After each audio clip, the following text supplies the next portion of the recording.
belonging is like, no matter who you are or like what you're like, you have a place. There's a space for you. Yeah.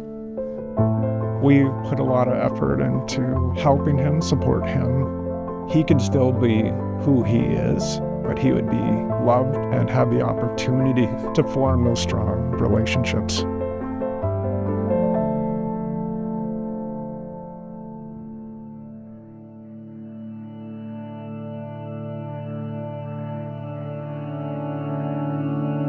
His sense of humor. That's what I like about him because he makes me laugh a lot. I like his smile and when he laughs. His laugh's very, contagious. I think he's a good friend. My name is Rachel Smith. I'm a mom to 4 wonderful children, 2 of which are twins, and 1 of which is my son, Ryder. My name's Scott. I'm Ryder's dad.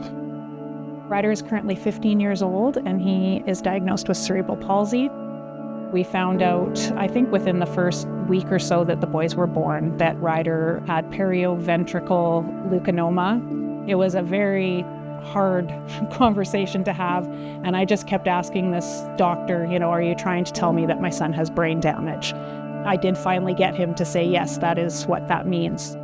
As a family, we felt lost, trying to figure out and navigate how his future is going to look and what are we going to do as parents. One thing that was very important to us was that Ryder have the same opportunities as his siblings.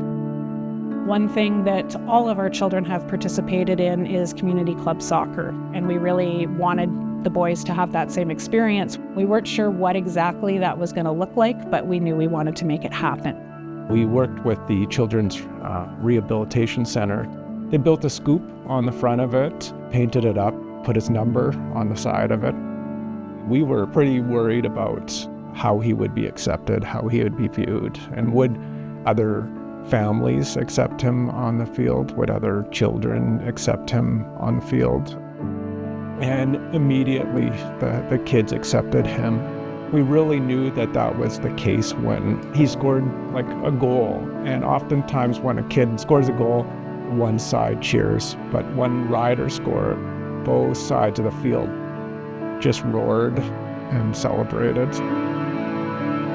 Soccer is really where Ryder met his first group of friends. Ryder and Theo met at 3 on the soccer field, and they're still friends today, which I think really speaks to the bond that the 2 of them have. It's a very special friendship. I think he's probably the friend I've had around the longest because I've known him since we were 3, and he always is good at making you feel kind of, appreciated. He always shows he cares, I think. Always hold your hand or be close to you. The first day that we rolled into the classroom, I was very nervous, but when we walked in and I looked around and pretty much our entire soccer team was in the room, and then most of the other students were kids that we had played against on other teams. That sense of community was there the minute we walked in the door. And it was neat to see him on the playground. That's when we saw what inclusion looked like. He would be in a scrum of his friends all playing on the playground, really just part of what was going on. He was really accepted for who he was, and he formed some really great bonds. At the end of kindergarten, we got called in for a meeting. They said, due to a number of circumstances, that he wasn't able to come back the next year.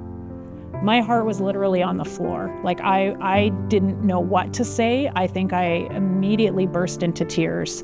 They were suggesting that we send him to a school outside of our community.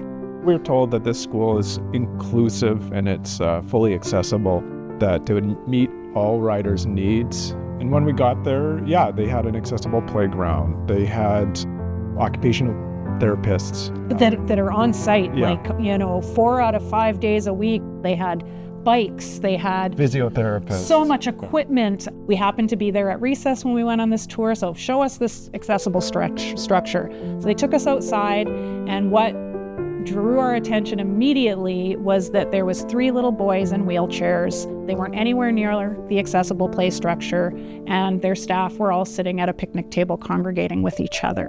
So that pretty much, I think, cemented for us that Ryder wasn't going to be going to this school. We wanted him to be in his community, not move to another school outside.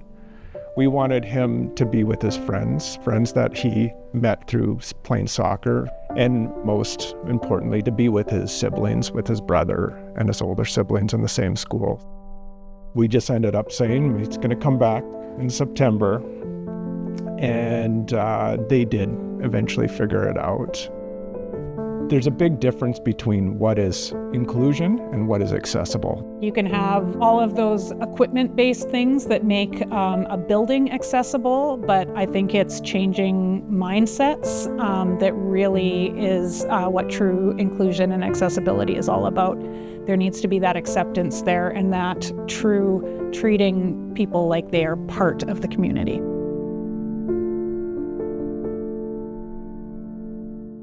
Rachel and I knew a lot of families just working in the sector, meeting other families who also had children with disabilities. We were often told things are going to change. Those social dynamics are going to change. The friends that he had when he was younger are going to drift away. And one of our greatest fears as Ryder got older is that he is going to be lonely, that his friends are going to move on.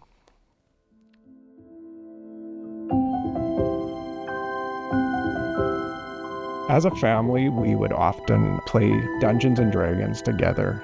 Dungeons and Dragons is a role-playing game where it's sort of a collaborative storytelling opportunity. You take on the role of heroes to overcome some great obstacle in an epic journey, often involving castles or dungeons, dragons with great treasure. You can be the hero you want to be. Ryder kind of grew out of that community club soccer, and he was looking for other social opportunities where he can still not be on the sidelines, that he can contribute as an equal part, be a member of the team, or in Dungeons & Dragons you call it the party, and he can have a role that is equal to others. Right out of the gate, we had several kids interested. Ryder's dad started talking about Dungeons & Dragons to me, and then he mentioned that they were going to be starting a new campaign soon, and he asked if I wanted to join. I like kind of just being able to hang out with him outside of school because we don't have classes together. I've only ever played with like my siblings and stuff. It'd be nice to like play with a group. He loves rolling dice, he loves eating cheesies, he loves the social aspect of it, but to actually play the game, he needs help from his friends. Should we break the door or climb over it? Break the door. Good choice. It was a great opportunity for Ryder to make decisions and his friends to help learn how to help him make those decisions. And oftentimes we felt with those with disabilities that they never had many of those opportunities and they lose that skill. People need a support network built around them to help them make those decisions in life and to help them live their best life and be part of the community. What started out as a silly game, having fun, has really turned out into a thing that might be lifelong, where his friends are going to have those opportunities to get together, to be a support for each other.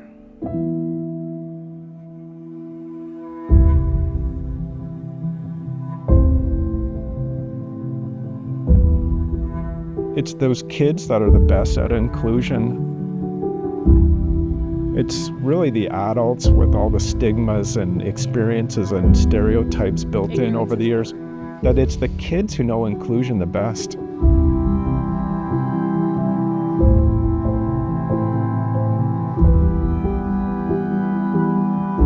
Inclusion for Ryder is him being surrounded by his friends on the school playground, not separate, not segregated. It's just kids playing all together. I feel like we're going to stay friends because if we've been friends for this long, then I don't think we're going to stop anytime soon. We're not going to be here forever. So having these relationships and friendships in his life is so important. He needs that community. Our vision for Ryder's future is that he has friends and family around him, helping him amplify his voice, his choice, make the decisions he wants to make.